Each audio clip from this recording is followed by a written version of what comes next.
Hello, everyone, and welcome to Negotiating Ideas, a podcast about political thought on democracy, pluralism, and peace. My name is Omar Sadr. State fragility is a major threat to most of the states in the world. According to the World Bank, quote, by 2030, fragile states will be home to up to two-thirds of the world's extreme poor. Both low and middle-income countries are affected by fragility risks. So far away from where the problem starts, end quote. So my guest today in this episode is Nematullah Bizhan, who has recently come up with a book titled State Fragility, Case Studies and Comparison, where he tries to analyze state fragility and resilience through a multidimensional framework. Of course, we understand that a study of state fragility through multidimensionality has been done earlier in 2000, at least since 2010, by scholars such as Charles Cole and many other scholars who follow Charles Cole's framework, for example, Jon Gravenholt. But here, this book is fascinating because it provides us with almost 7 case studies, which includes cases like Afghanistan, Pakistan, Lebanon, Burundi, Sierra Leone, Papua New Guinea, and finally Rwanda. Dr. Nematullah Bizhan, it's so pleasure to have you on Negotiating Ideas podcast. Welcome. Thank you very much. It's a great pleasure. And thank you for having me in the program. Yeah, it's so pleasure. And congratulations on your new book, the edited volume, State Fragility, Case Studies and Comparison, that I am interested to talk about the book with you in this episode. Let me start by asking a general question.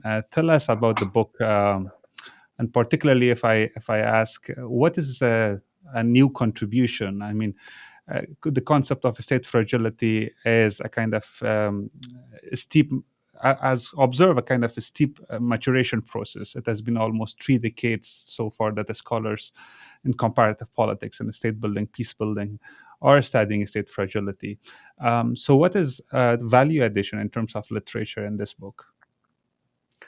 Coming to your question, what we have done in this book is to look the state fragility from a multidimensional perspective by looking at different dimensions of fragility, such as state capacity, legitimacy, authority, as well as economy and resilience to shocks, both political and economic shocks.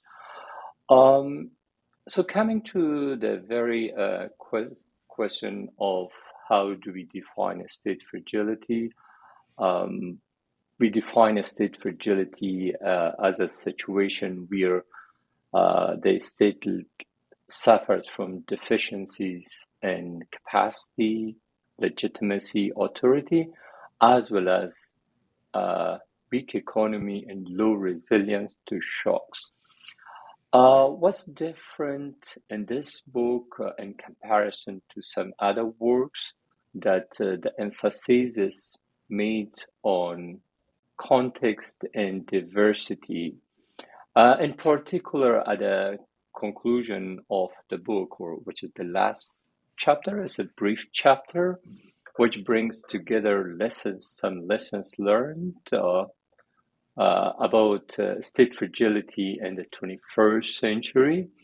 I argue, or based on the evidence, we argue that attempts at the state fragility need to go beyond the state-centric, approach, so we make the case that one-size-fits-all approach is not working in reducing state fragility. In addition to state building, governments need to prioritize nation building and economic development. So then the problem is that these attempts may work against each other. So that's why a thorough understanding is required of the context, and the balance need to be established between them. So very much this book focuses or put the emphasis on the context, diversity, and also later on I will add more that confirms that we need more flexible approaches, not across different states, but even within single states. Right. So I mean, in terms of, it's beautifully written on the first introduction also of the book, that the book is looking at the state fragility as a multidimensional kind of concept and process.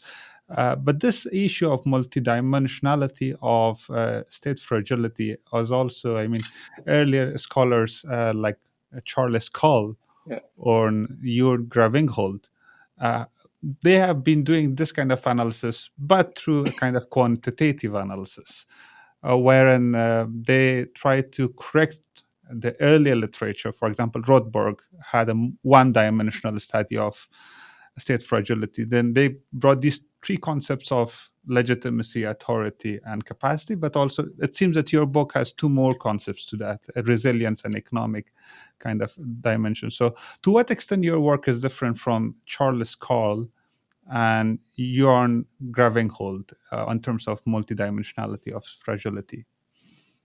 In terms of the framework, I mean, the term state fragility or the concept has been used since the end of Cold War or late 20th century. And then the concept has evolved. So coming to the framework, still I'm using the same framework in this book, but the difference is that I look beyond the three dimensions, which are quite common or have been used by other experts, scholars, such as legitimacy, authority, and capacity. So I also go beyond that by looking at other dimensions such as economy and resilience. So what especially we found that we can find pockets of resilience and fragility in a single context, or so fragility and resilience can coexist. So these are some of the issues, in particular in this book, as it is, the work is more qualitative work. So we had a chance to delve deeper by looking at each case study. So that's why in this book we do not make the case for a grand theorizing of the state fragility, that there could be one pathway for reducing state fragility, rather than we are making the case that each context is different. We need to appreciate the realities, whether we are focusing on institutions, society, or markets. So it may differ from one context to another context. In one country, institutions may matter the most in comparison to others, or relatively, and in the others, market. What you mentioned now is also coexistence of resilience with fragility and pockets of fragility in a particular state. So the term that you used in the book is heterogeneous fragility. I would love to listen more on that, the concept of heterogeneous fragility, but particularly one of the key examples in the book about heterogeneous fragility is Pakistan, where certain states are much more resilient or strong, the others are not. Now, that may also be connected with a particular political system, which is a federal system. So, federal system allows political autonomy. So that's why certain local administrations might craft their own sort of policies, and that will impact resilience of the systems. So my question is, do we also observe such kind of heterogeneous fragility in unitary states at the local level or not? Yes, we can find heterogeneous fragility across different types of states. In particular, in the book, we found that market could be more resilient and even in a highly or private sector or highly fragile state, such as Lebanon, one of the cases. Or a regime could be more resilient or communities in a unitary but decentralized state, such as Papua New Guinea. Or even in the case of Afghanistan, we had under the Republic in Afghanistan a unitary state. We had more resilient, some of the government institutions, such as the finance. That resilience could coexist under different types of states. But the form of that could differ, especially in the case of Pakistan, because Pakistan is a federal state.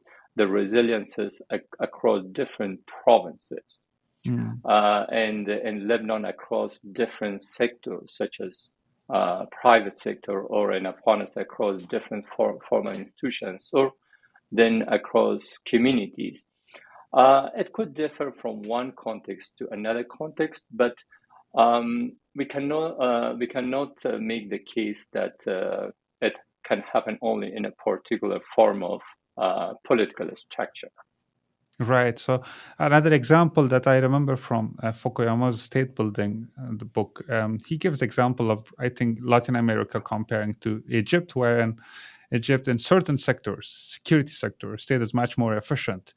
But when it comes to banking or, for example, issuing passports, it might be so much, fragile in terms of capacity. Anyway, but let's also talk about how these fragile states may impact each other when they happen to be adjacent to each other, for example, neighboring countries like Afghanistan and Pakistan. Of course, for example, data from World Bank shows that war impacts not only the country where war is going on, but also the surrounding region. But to what extent fragility can also, transfer across the border or spill over across the border? So one of the differences, coming also back to your earlier question, is that mostly state fragility is seen as a national problem, aside from security threats to major powers in the world. But in fact, the state fragility is a regional phenomenon, which I discuss in the book and also unpack that in the conclusion of the book. We can see a fragile state among more resilient states. That's one question. Two issues are quite important that we need to keep in mind. Number one is intervention by neighboring states, which induces a state fragility, and that problem is often neglected or underestimated. One example is the role of Pakistan in Afghanistan. It induced the state fragility. That's one thing. Another example is Lebanon, that intervention by other regional states somehow prolonged the state fragility in Lebanon. That's one thing. The second issue is the problem of the spillovers, that the state fragility also affects neighboring states or spills over to neighboring countries. So I can give you the example of Afghanistan and Pakistan, that the situation in Afghanistan affected the border with Pakistan.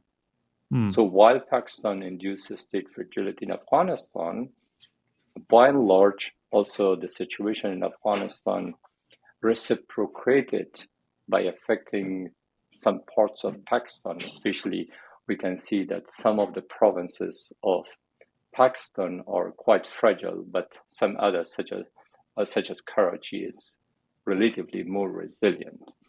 And this is quite an important issue, and has been by and large neglected in the literature and also by policymakers. Right. And now you also to not restrict a state building process only to capacity of state technically, but you also talk about how it's important to look at state society dynamics. Now, in state society dynamics, one of the probably a kind of paradoxical situation that some states like Afghanistan would face is that in order to improve its relationship with the society, it has to build relationship with certain form of interlocutors, and these could be those who are involved in the previous war, like warlords or local strongmen. So that improves the relationship at certain level, but at the same time, paradoxically, that also undermines the legitimacy of the state because this empowers or reinforces certain form of patronage. And now the question is, how can such kind of fragile state, when it comes to state-society relationship, balance one of the key goals and avoids the risk of it? That's really an important question when it comes to building legitimacy in state capacity in situations of fragility. So what we found across different cases that often during the state building, the situation leads to state capture by certain groups. Then that encourages the development of less inclusive political and economic institutions, or I would call it exclusive by and large institutions. And especially in the 21st century, because people can have access to alternative sources of violence and information, so they can challenge different groups who are excluded, can challenge the established political order. So it comes really back to the notion of limited access order.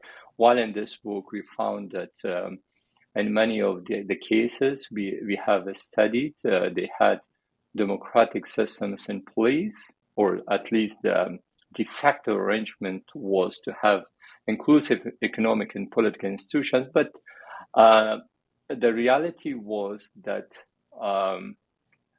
these countries suffered from state capture or more fragile limited access order, that a small group controlled political power and also economic resources. So definitely that led to prolonged fragility and also the reemergence of violence, although in the short term it could provide some sort of a stability, but that stability was not lasting.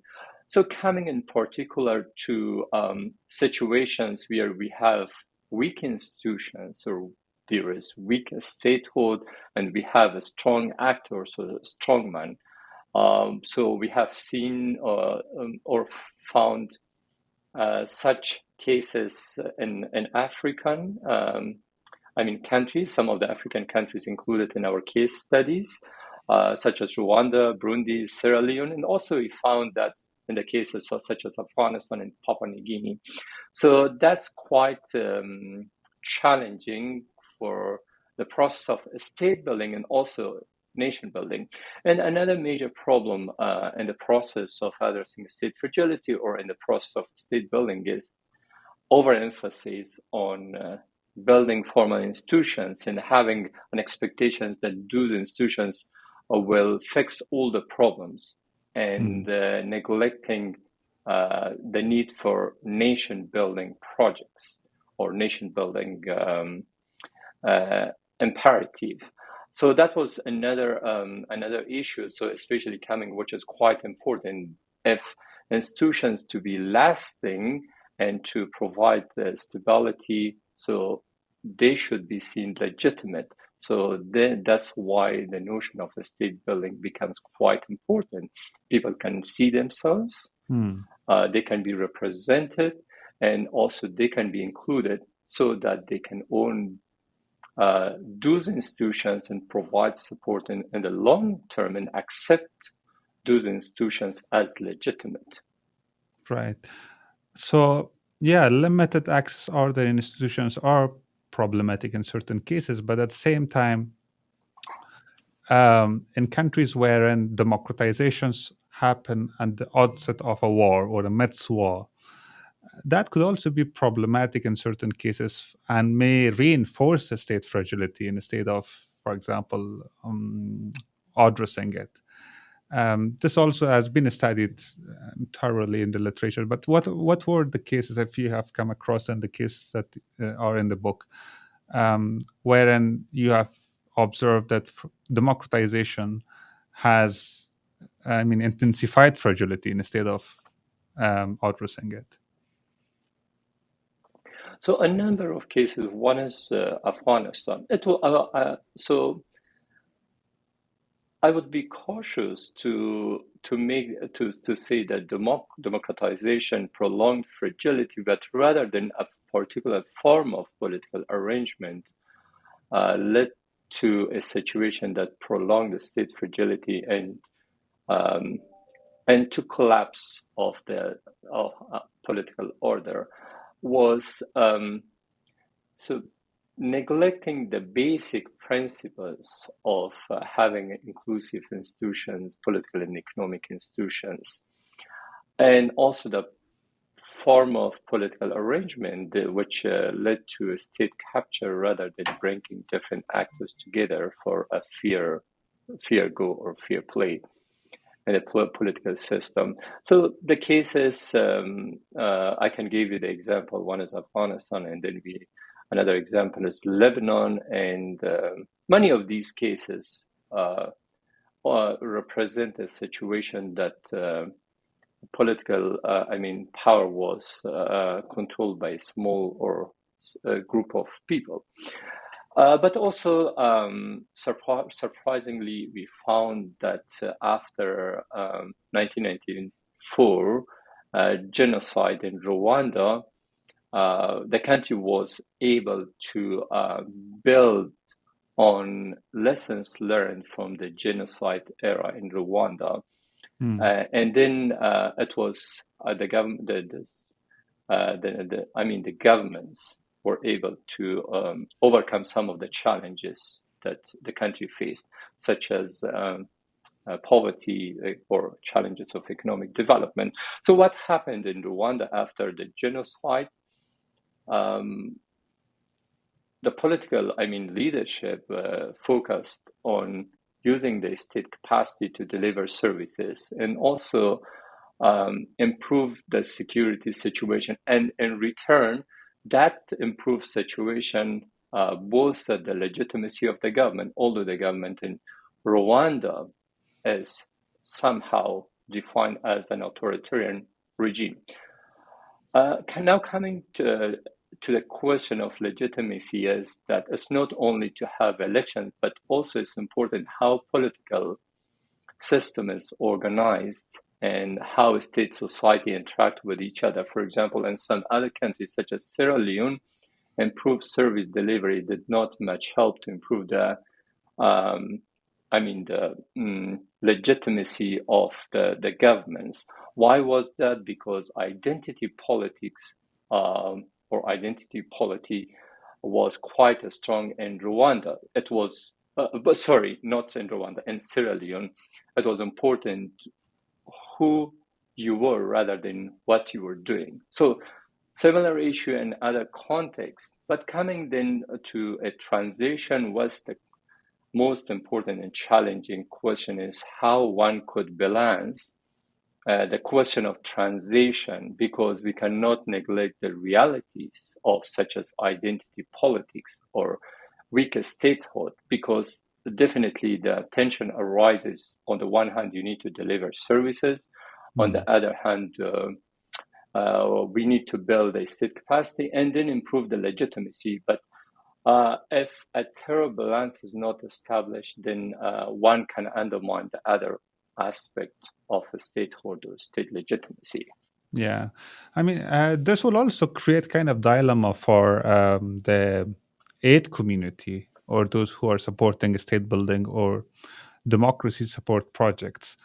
For instance, whether to prioritize kind of support or aid to a state which has good enough capacity but lacks legitimacy. Let's say, for example, Saudi Arabia. It doesn't have democratic legitimacy, but it's in terms of authority and capacity very well. Or on the other hand, let's say a state like Mali, which may have legitimacy but lacks capacity. Or, for example, in Africa, you can give example of Namibia on one hand, and Somalia on the other hand. Somalia doesn't have effective institutions. So I think the beauty of multidimensional form of analysis of state fragility is to allow us to see and navigate whether capacity is good or legitimacy is good, and based on that you can craft your policy. So in such kind of cases where you have, let's say, the case of Saudi Arabia and let's say Mali that I gave you, one is good in terms of legitimacy, the other is good in terms of capacity. uh, when it comes to aid, which one do you recommend, for example, where aid could be effective in terms of helping the state? Thank you for that question. I would like to highlight two issues here. Number one is, especially when it comes to the tension of local priorities versus international priorities. And in that case, so if we have two different situations, one is having an authoritarian, totalitarian regime, and the other one is having a democratic regime with weak state institutions. So one of the lessons learned is that it's better to emphasize local priorities, not international priorities, when working in a fragile situation. Why is that? Because if the emphasis of the international community or the donors are to focus on international priorities, such as safeguarding their security, national security, rather than building lasting institutions or market in situations of fragility, that would undermine or prolong state fragility. But then the question is, in case if the government is totalitarian or authoritarian, one example is Afghanistan under the Taliban regime, what a possible pathway could be to make sure aid is delivered to the beneficiaries. So one question, how can we define local? Is local the local government or people? And there's two scenarios. First, if a state is government is democratic but lacks the capacity, in this case, it's more important to align the foreign aid with government priorities or national priorities, and also work with the government rather than bypassing it. But then with that situation, there's a paradox. The paradox is weak institutions because that state cannot deliver. That's one issue. The second one is in case if the state is totalitarian, is not legitimate in the eyes of, its own citizens or the international community. In that case, it could be paradoxical if international community or donors are working with that government. Why is that? Because first, it cannot be delivered to real beneficiaries. It can be politicized. And the second one is, then those donors cannot justify their aid being provided to such governments, such as the Taliban. In that case, the alternative for this in this situation could be to bypass the entire system or government and directly work with people to non-state actors to deliver aid. But the problem then would be that the scope of the aid would be quite limited to humanitarian and development aid, even mostly humanitarian aid. So that's quite paradoxical. And so now when we are talking about international community here, the concern is the traditional donors or Western donors that for them democracy matter. But for some non-traditional donors, such as India and China, it doesn't matter which regime or government type is in place. Yeah, and since we are talking about aid donation from external actors, of course, one of the key principles emphasized in the literature both policy and academic, was no harm principle to donor community. But in case of Afghanistan, it was clearly observed that international community didn't learn much lessons, or did not at least give attention to what some of these core principles outlined by scholars and policy advisors. Why was such the case?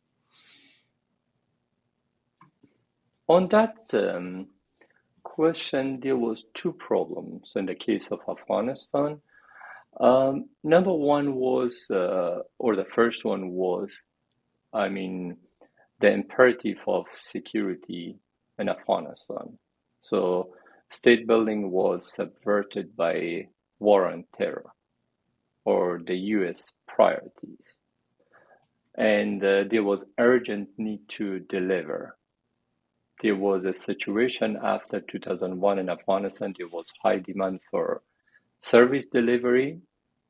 There was lack of state capacity, and there was fragmentation of the state institutions. And in between two, for donors, it was important to deliver their aid to non-state actors. So eventually, it led to the creation of a parallel public sector. Until 2010, it was physically much more bigger than the formal public sector. 82% of aid was going to a parallel public sector, and 18% of aid was going to the formal state system. It was in the first decade after 2001. But eventually that situation improved, and donors committed to put more money through the national systems or work with the government in Afghanistan. That was one issue. And the second one was the problem with the state in Afghanistan as well, because we inherited and continued with a new patrimonial state in Afghanistan. And the arrangement was as such that political leadership would trade off, senior appointments and or other support in return for political support in Afghanistan, and that really weakened public institutions in Afghanistan. And also under the Taliban, we can see that the situation got worse. All mullahs or clergies were appointed in senior positions or leading the government, which somehow virtually lead to the collapse of a viable public sector in Afghanistan. And these two factors really contributed to a situation that donors bypassed the government in Afghanistan. And also, in addition to that, some of the donors, such as the US and UK, they prefer to work with non-state actors. And that's part of their broader vision of having an assessment of market and the state, and they prefer to market over the state, especially when it comes to the delivery. But one of the lessons learned is that it's quite important to build a state capacity if you want to address the the fragility of a state. But then comes another question that we came across in this book, that always in the literature, the emphasis is put on building a state capacity. But the state capacity is not always good. The state capacity is important and good as far as the state is serving the interests of the nation. But otherwise, if that capacity is used to repress the population or against the people, then that would be the worst moment of a nation. One of the examples is Rwanda, genocide in 1994. It happened to that scale because there was the state had a better capacity or improved capacity strength in Rwanda. And that capacity was used in a positive way after the genocide to deliver public services and improve the security. And now coming back to the case of Afghanistan, now we can see that In the last 20 years, the capacity which was being built in Afghanistan, that capacity is not now used to help people rather than to repress the population, which is a sad situation. That's why when it comes to the issue of the state capacity, so we need to be cautious. That's right. And probably the last question, if I ask, is to connect what you have mentioned and also concluding this. Before that, I can probably, if I give example of Singapore, which is one of the rare successful cases of transforming a third world country to a successful, very resilient first world state. Professor Kishore Mahbubani once coined MPH, which referred to meritocracy, pragmatism, and honesty, in order to transform a state. So Singapore is a good example of how meritocracy was prioritized, but at the same time, pragmatism, wherein things which work in certain context should be considered rather than the others. And finally, honesty, which probably will avoid the mistakes of the cases wherein state capacity is misused in order to suppress people, as in case of Rwanda. So having said this, if you can tell us what are the key differences of those successful cases of transforming a state towards a resilience from those of failing states which has pushed the state towards much more fragility. I mean, do we come up with a certain 1, 2, 3 points, key lessons that we should listen in terms of policy and state builders? That's an important question, although it's quite difficult to come up with a certain, pathways that can be applied to different situations, but at least we can highlight some of the key lessons learned. One is pragmatism. Also, we found that pragmatic leadership matters in situations of fragility, especially when it comes to policy formulation. If policies are not realistic, that will lead to the crisis of expectations. And if we look at the cases of East Asian countries such as Taiwan and other countries, so one of the factors which contributed to building more resilience and improved economy was pragmatism on the part of the leadership. You gave the example of Singapore. But another factor is the types of states being inherited by these countries. If there is a new patrimonial estate in place and patronages the key to political power, then it's a quite difficult situation. So then comes vision and also political will or honesty, as you put it. There are some of the factors that can contribute, but also we need to be mindful that Singapore is a city-state, but we in fragile states we are dealing with diverse or divided societies, making a state building or nation building or economic development far more challenging and difficult. And we need to appreciate those, especially coming to a political process. It's demanding, it's time consuming, and we need to have that patience. Unfortunately, for political leaders or international community, they focus on quick impact projects rather than having a long horizon